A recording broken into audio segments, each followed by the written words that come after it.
The countdown read 14 minutes when Commander Yusuf al-Rashid turned the Enduring Grace directly into the beam path. Commander. Lieutenant Priya Mehta's voice cracked on the second syllable. That heading puts you inside the core radius. I know, he said. Run the numbers again. She already had. 11 times. The answer never changed. The Mirakai homeworld, Sorvalis Prime, had 900 million souls on its surface. The pulsar designated GX-7 was spinning at 716 rotations per second, and in 13 minutes and 41 seconds it would release a focused gamma burst powerful enough to strip the atmosphere down to bedrock in 4 minutes flat. The Mirakai had detected it 6 days ago. They had called it a natural occurrence. They had called it fate. They had called it many things, but they had not called for help until 2 hours ago, and even then the message had been terse, almost insulting. We do not request. We observe that your species possesses certain vessels. We note a possible application. Grand Voice Tassavan had delivered those words without looking at the camera. The Mirakai did not look directly at other species. It was, their cultural liaisons had once explained, considered beneath them. They had 4 eyes, 2 forward, 2 lateral, and they reserved direct forward gaze exclusively for equals. Humans had never earned that distinction. Yusuf had not cared. Mehta, he said now, voice completely level. What's the atmospheric shield charge at? 61%. We needed 80 to reflect the beam without a focal point. We're not going to get there in time. Corporal Daniil Orstov spoke from the navigation console, voice low. There's another way to get to 80. Nobody said it out loud. They all knew it. A ship positioned directly in the beam path, within 2,000 kilometers of GX-7's focal plane, would act as a secondary reflector. It would buy the planetary shield the charge density it needed. The beam would split. The homeworld would survive. The ship would not. At that distance the gamma flux would reach 4.7 times 10 superscript 1 ergs per square centimeter per second. The hull would last approximately 90 seconds. The crew considerably less. One person, Yusuf said. Not a crew. Mehta, Orstov, evac pods. Both of you. Now. Mehta turned around.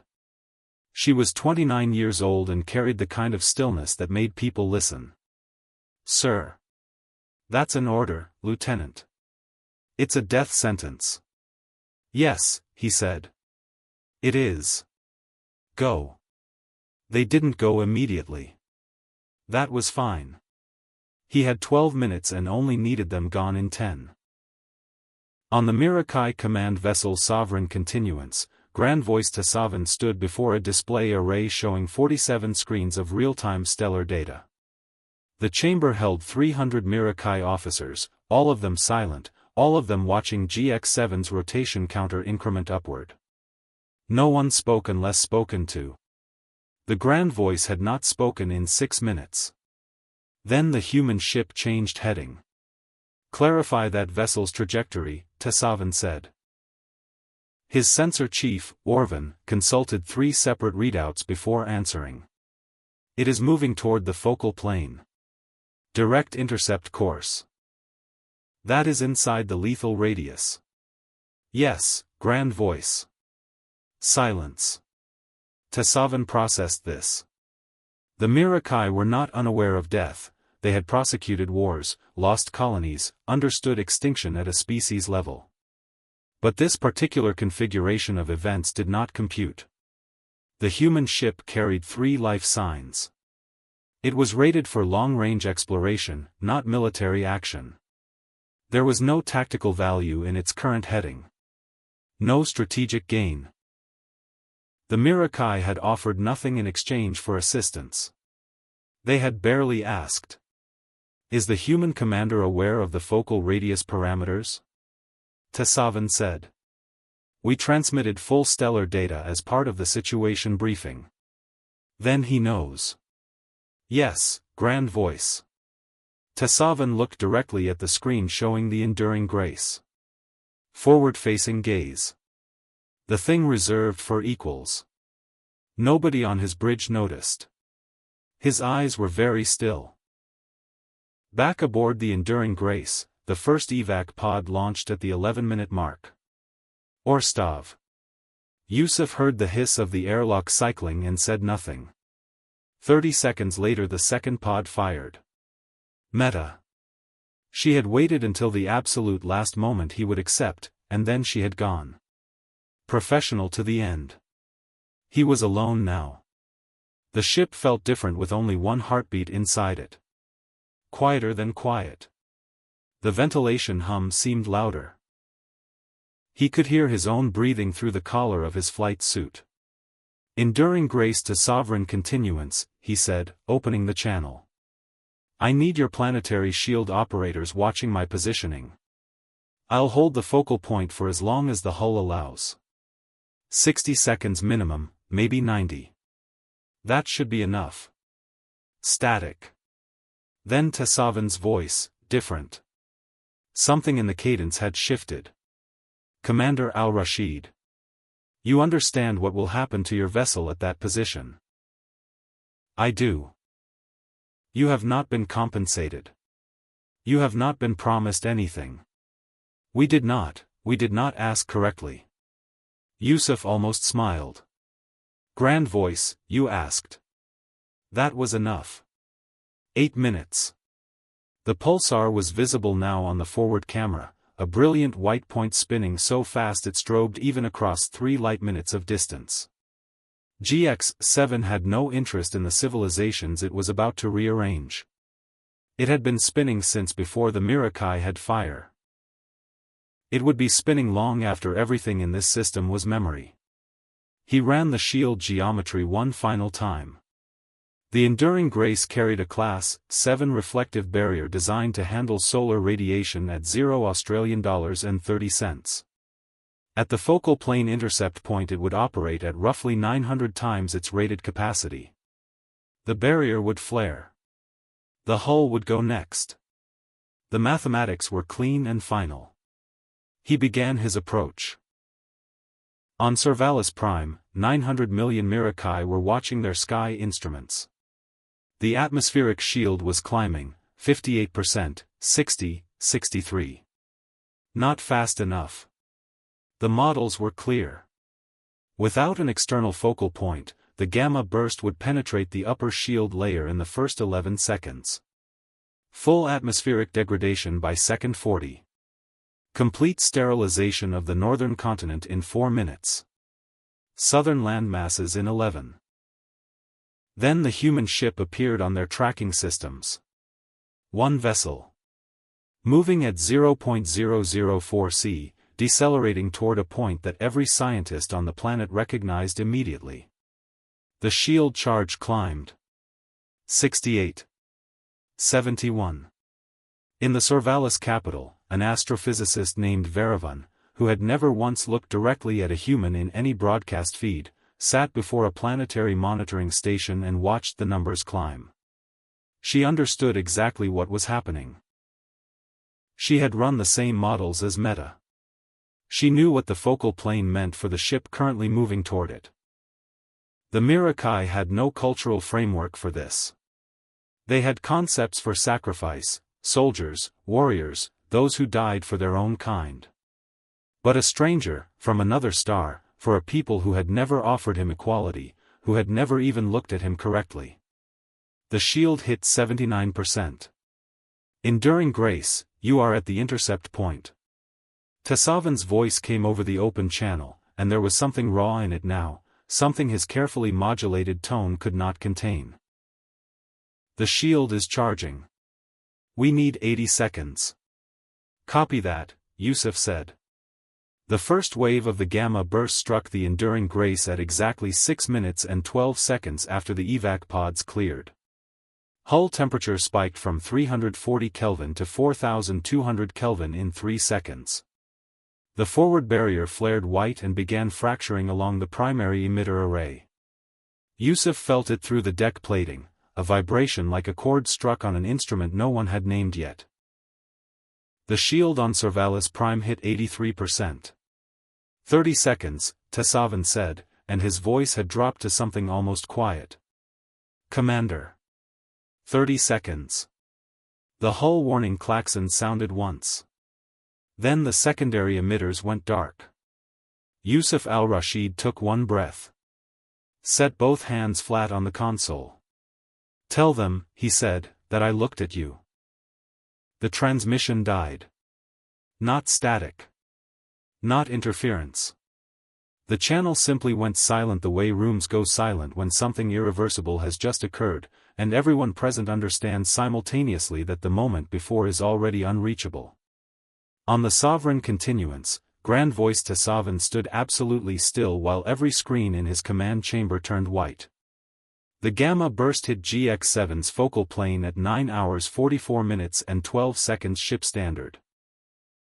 The Enduring Grace registered on sensors for exactly 87 seconds after first contact. Hull integrity dropped from 100% to 31% in the first 11 seconds. The forward barrier array failed completely at second 19. Secondary plating, military-grade composite, rated for 2.1 times 10 superscript 1 ergs, lasted another 31 seconds before the readout simply stopped updating. Not because the ship was destroyed. Because the sensors measuring it were destroyed first. At second 87, the vessel disappeared from every tracking system in the Mirakai fleet simultaneously. The planetary shield on Servalis Prime hit 89%. The burst passed through the focal intercept point, split across the reflective gradient exactly as the mathematics predicted, and scattered into a cone of diffused radiation that the atmospheric shield absorbed in 4.3 seconds. On the surface, instruments registered a brief, brilliant aurora across the northern sky. Nothing more. 900 million Mirakai felt a flicker of light and went back to their lives, most of them not yet knowing what had kept them alive. Tessavan's sensor chief, Orvan, said quietly, shield contact confirmed. Surface exposure, negligible. Atmospheric integrity, 100%. No one responded. Tessavan looked at the empty coordinate where the Enduring Grace had been. The space was clean. No wreckage yet, at 4.7 times 10 superscript 1 ergs per square centimeter, material didn't simply break. It converted. What remained would be molecular. Dispersed across a debris field approximately 340 kilometers wide.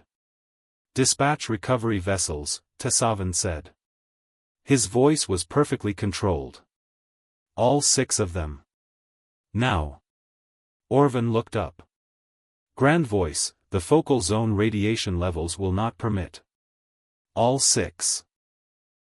Now. They went. In Evac Pod 7, Lieutenant Priya Mehta had been watching the Enduring Grace on her pod's emergency display for 87 seconds. She had counted every one. She had seen the barrier flare. She had seen the hull temperature readout climb past every number on the scale and then simply vanish. She had her hand pressed flat against the display screen the way people press against glass when something is on the other side they cannot reach. Orstov's pod was 11 kilometers away. His voice came through the short-range channel. Mehta. She didn't answer. Mehta, the shield held. The planet. I know, she said. Flat. Quiet. The words came out like something being set down very carefully. Neither of them said anything else. The 6 Mirakai recovery vessels entered the focal zone debris field at 9 hours 51 minutes and 8 seconds, moving at reduced speed through elevated radiation that would have been fatal to unshielded crew. Mirakai military vessels ran heavier shielding than standard, a legacy of their own brief and brutal civil war 11 years prior. They could operate in the zone for approximately 4 hours before cumulative exposure became medically significant. They found debris immediately. 17,400 pieces of identifiable hull material spread across 290 kilometers. Alloy fragments. Two full interior bulkhead sections, surprisingly intact, tumbling slowly in the silence. One navigation console, somehow still showing power, a single amber light blinking on its face like a heartbeat that hadn't received the message yet. They found no crew compartment. Recovery Commander Vavash, leading the search from vessel Distant Reckoning, transmitted back to the Sovereign Continuance at 9:58. No intact sections larger than 4 square meters. Debris consistent with catastrophic decompression followed by thermal event. He paused. The human commander, there is no recoverable. Keep searching, Tessavan said. Grand voice, the physics. Keep searching. Vavash kept searching. On the Sovereign Continuance, an ensign named Tavris who had served under Tessavan for 3 years watched the Grand Voice stand motionless before the display array for 11 minutes without speaking, without moving, without blinking at the standard rate. Tavris had seen Tessavan receive news of fleet losses, colony failures, political catastrophes. He had seen him receive the death of his eldest offspring in a training accident without visible response. He had never seen this. Tessavan's 4 eyes were all fixed forward on the debris field coordinates. All 4. The expression that configuration produced was not one Tavris had a name for, because it had never appeared on a Mirakai face in his presence before. It looked, he would later write in a private journal, like someone learning a word that changes every sentence they have ever spoken. At 10:03, recovery vessel Distant Reckoning found the emergency beacon. It was transmitting on a human frequency, very faint, signal degraded by radiation saturation. It was located 1.4 kilometers outside the primary debris field, lodged against a fragment of hull plating that had apparently shielded it from the worst thermal exposure. The beacon itself was the size of a human fist. Military grade. Designed to survive conditions the crew was not expected to. It was transmitting. That was the fact. It was transmitting, which meant it had been activated, which meant someone had activated it, which meant in the 87 seconds before the hull failed, someone had. Triangulate that signal, Vavash said, voice shifting. Full sweep. 1 kilometer radius from beacon position. Do it now. The sweep took 6 minutes and 14 seconds. At 10:09, a second contact appeared on sensors. Not debris. Not hull material. A sealed compartment. Specifically, the Enduring Grace's auxiliary equipment locker, a small armored storage unit designed to protect sensitive instruments during catastrophic events. It was 2.3 meters long, 0.9 meters wide, 0.8 meters deep. The kind of space that a person could, theoretically, fit inside if they removed the equipment racks first. If they had decided to do that before the crisis, perhaps during the 11-minute window between ordering their crew to evacuate and beginning the approach. If they had known, from the moment they turned the ship toward the focal plane, that a military-grade armored locker rated to 6.1 times 10 superscript 1 ergs per centimeter might just barely, represent the difference between certain death and the kind of mathematics that was worth attempting. Meta had not known about the locker. Neither had Orstov. Vavash's hands were not steady when he reported back. That was unusual. He was aware of it. He reported anyway. Sovereign Continuance, we have a sealed structure, intact, 1.4 kilometers from beacon. Interior scan shows, it shows a biological signature. 1. Human range metabolic output. Low. Very low. He stopped. Reread the readout. But present. The silence on the command channel lasted 4 seconds. Tessavan's voice came back different. Still controlled. But different in a way that had nothing to do with control anymore. Can you retrieve it? Radiation exposure to the structure is significant. We don't know what condition. Can you retrieve it? Yes, grand voice. We can retrieve it. Then stop talking. Meta heard the exchange on the open channel. She heard Orstov make a sound that was not a word. She heard herself say something that she would not remember afterward, some syllable that wasn't language, just breath, and something that wouldn't stay inside. The 6 recovery vessels converged on the contact point. 1 kilometers away, the debris field continued its slow expansion outward in all directions, 17,000 pieces of a ship that had come from another star to stand between 900 million lives and a natural law that cared nothing for any of them. The armored locker's exterior temperature read 1847 Kelvin when Vivasha's crew first made contact with it. They deployed heat extraction equipment. They ran coolant lines. They worked with the precise, focused urgency of people who had been given exactly one task that mattered. At 10:17, the locker's interior temperature had dropped to 340 Kelvin. At 10:19, Vivasha's crew removed the external sealing mechanism. At 10:19 and 30 seconds, Vivash looked inside. His transmission back to the sovereign continuance began with 8 seconds of silence during which everyone listening held whatever they were holding very tight. Then he said, in a voice that Tessavan would hear clearly for the rest of his life, "He's breathing." The word moved through the sovereign continuance like a current through water.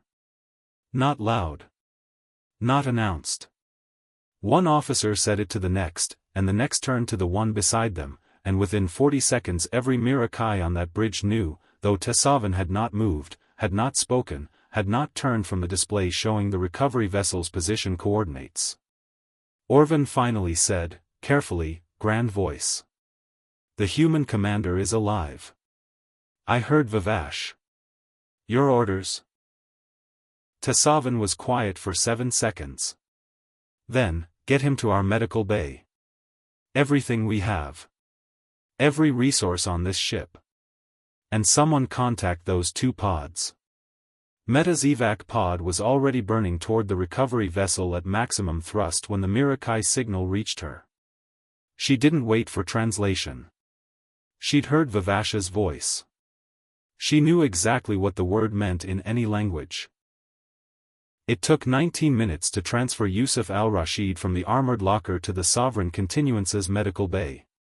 His core temperature was 31.2 degrees Celsius, low, dangerous, but survivable. He had 3 fractured ribs from compression during peak thermal event. His left eardrum had ruptured. Every blood vessel in both eyes had burst, turning the whites a deep, complete red. His hands, which he had apparently pressed against the interior locker walls during the worst of it, had burns across both palms to the 2nd degree. He was unconscious and breathing at 11 respirations per minute, which Mirakai physicians confirmed was within human survival parameters, though none of them had ever treated a human before, and they approached the task with the focused terror of people who understood exactly what it would mean if they failed. Meta arrived aboard the Sovereign Continuance at 10:51. A Mirakai escort met her at the docking bay. She noticed, dimly, that every Mirakai she passed in the corridors looked directly at her. Full forward gaze. All of them. She didn't have context for what that meant yet. She walked past them toward the medical bay and didn't stop moving until she could see him through the transparent partition, chest rising, chest falling, chest rising. She put her hand against the partition. Orstov stood beside her and said nothing, which was exactly right. In the medical bay, the lead Mirakai physician, a small, precise individual named Sorvin who had practiced medicine for 31 years, sat beside the human commander's bio-bed and watched the readings with an attention that exceeded clinical necessity. Sorvin had been on Sorvalis Prime 2 hours ago. Had been watching the atmospheric shield numbers with his family gathered around him. Had seen the aurora. Had heard the announcement afterward, while the shield was still discharging, about what had caused it. He adjusted the warming rate by 0.3 degrees and thought about the mathematics of what this human had done. Not the physics, those were straightforward. The other mathematics. The calculation that had happened inside a human mind in the minutes before this ship turned toward the focal plane. The variables being weighed. The sum being accepted. Sorvin had saved many lives in 31 years. He had never once been willing to end his own to do it. He was not certain, sitting in the quiet of the medical bay with its soft instrument tones and the slow rise and fall of a human chest, that he could have been. He thought this was important information. He was not entirely sure what to do with it yet. At 1340, Yusuf al-Rashid opened his eyes. The first thing he saw was the medical bay ceiling, which was curved and pale and alien in a way that confirmed immediately he was not aboard his own ship. The second thing he saw was Priya Mehta, who was sitting in a chair that was clearly not designed for human proportions, spine straight, watching him with an expression that had been composing itself for 3 hours. He tried to speak. His voice came out wrong, rough, reduced. "Shield," he said. "Did the 100% integrity," she said. "All 900 million. He closed his eyes again. "Opened them." "Orstov." "Here, sir, from somewhere to the left." "Both hands." "All organs." Extremely annoyed. Yusuf made a sound that was almost a laugh. It cost him something in the ribs. "The ship." Mehta was quiet for a moment. "She's gone, sir." He nodded slowly. "The Enduring Grace." 7 years. He'd named 3 separate coffee mugs after her because he kept leaving them in airlocks. He let that sit where it needed to sit, which was somewhere it would take time to reach properly, and saved it for later. "What ship are we on?" he asked. "Sovereign Continuance." Mehta paused. "The grand voice has been outside that partition for the last 2 hours. He won't come in until you're awake. Protocol, apparently. Something about not entering a healing space uninvited. He's out there now. Has been since 11:20. Yusuf looked at the ceiling. "Send him in." Tasavin entered alone. He stood at a distance that Sorvin had quietly suggested was appropriate given the patient's condition, and he looked at Yusuf al-Rashid with all 4 of his eyes forward, which he had now done twice in one day for the same human, which was more times than he had done it for any being outside his own species in 60 years of life. Neither of them spoke for a moment. Then Tasavin said, very quietly, "You did not tell us what you were planning." "You would have argued," Yusuf said. "We would have found another way. There wasn't one. I ran the numbers 11 times. He paused. "I had good math." Tasavin looked at him, really looked, the way someone looks when they are storing something carefully. "Why?" he said. Not a challenge. Not a diplomatic inquiry. Just the word, plain, asking the question his entire species had been unable to answer since 9:44 that morning. Yusuf thought about it. His hands hurt. His eyes felt wrong. Somewhere in a debris field 4,000 kilometers away, 17,000 pieces of a ship he loved were drifting in the dark. 900 million is a large number, he said finally. 1 is a small one. The math wasn't complicated. Tasavin stood very still. Then he said something in Mirakai that the translator rendered imperfectly, a phrase that came through as approximately, the small number that changes the value of everything. He did not elaborate. He didn't need to. Recovery teams spent the following 6 hours cataloging the Enduring Grace's debris field. 17,412 pieces identified. 2 crew lockers recovered intact. The navigation console with the blinking amber light was brought aboard still blinking, some internal battery, shielded by chance geometry, still running a system that had nothing left to navigate. A technician powered it down gently, the way you close a book. Official incident summary, filed at 18:30 ship standard, 1 human vessel lost, total. 1 human crew member incapacitated, recovering. 0 fatalities. 900 million Mirakai civilians, unharmed. Sorvin read the summary in the medical bay and sat with the 0 for a long time. In the outer corridor, two Mirakai ensigns intercepted a general fleet transmission at 1904, a message routed through 4 separate relay stations, origin tagged as the Drevathi Collective, a species 3-star systems distant who had been monitoring the GX-7 event on long-range instruments. The message read, in full, "We have reviewed the focal point intercept. We are updating our threat assessment of human vessels. Category revised. Category, do not engage. Subline. Do not engage for any reason. Subline, they make calculations we do not understand." The two ensigns shared the message without comment. By the following morning, 17 other species monitoring stations had independently logged the same event. All of them arrived at variations of the same conclusion through whatever passed for logic in their respective cultures. The specific variations of the conclusion differed. The core was identical. Humanity would do math that no one else was willing to do. Yusuf al-Rashid was sitting up when Meta brought him coffee at 2100 hours, actual coffee, produced from supplies Orstov had retrieved from one of the recovered crew lockers, miraculously intact, smelling like something from another world because it was from another world, because everything familiar was now a very long way away. He wrapped both burned palms around the cup and looked out the small viewport at the debris field, still faintly visible as a scatter of light against the dark. He thought about 900 million people watching an aurora and not knowing. He thought about the moment he had set his hands flat on the console. He thought about the word he had not finished, the sentence that had ended in static and then, improbably, kept going anyway. He drank the coffee.